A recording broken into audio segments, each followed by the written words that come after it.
നേരെ മുമ്പോട്ട് പോയിക്കൊണ്ടിരിക്കുകയാണ്. അടുത്ത ഇനി ചൂണ്ടയിടുന്നതാണ് ലക്ഷ്യം. അവിടെ എവിടെയെങ്കിലും ചൂണ്ടയിടാൻ പറ്റിയ സ്ഥലമുണ്ടെന്നാണ് ഇവിടെ തപ്പുന്നത്.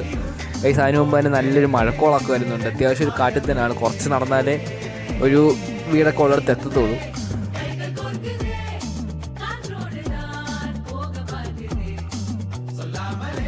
ഗൈസ് അങ്ങനെ പോയപ്പോഴാണ് മുമ്പിൽ ഒരു അങ്കിൾ കിടക്കുന്നുണ്ട്. അങ്കിളിനെ ശല്യപ്പെടുത്താൻ പോയി നമ്മൾ സൈഡിൽ കൂടെ അങ്ങ് പോയി. ഗൈസ് അങ്ങനെ നേരെ ചെന്നെത്തിയത് കണ്ടത്തിലോട്ടാണ്. ഞങ്ങളുടെ കണ്ടം തന്നെയാണ്. അവിടെ ചെന്നിട്ട് ഒരു ചീനിക്കമ്പ് തപ്പാനാണ്. വേറെ ഒന്നിനും അല്ല, ചൂണ്ടനൂല് കെട്ടാൻ വേണ്ടിയാണ്, ചൂണ്ടയിടാൻ വേണ്ടി. അവന്മാരപ്പുറത്ത് മണ്ണിനെ പിടിക്കാൻ വേണ്ടി പോയേക്കുവാണ്.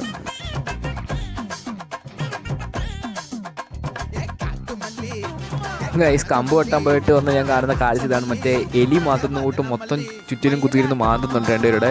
പക്ഷേ കാര്യമായിട്ടൊന്നും കിട്ടിയില്ല. ലാസ്റ്റ് എങ്ങനെയൊക്കെയോ കുറച്ച് മണ്ണിൽ ഒപ്പിച്ചു അവന്മാർ.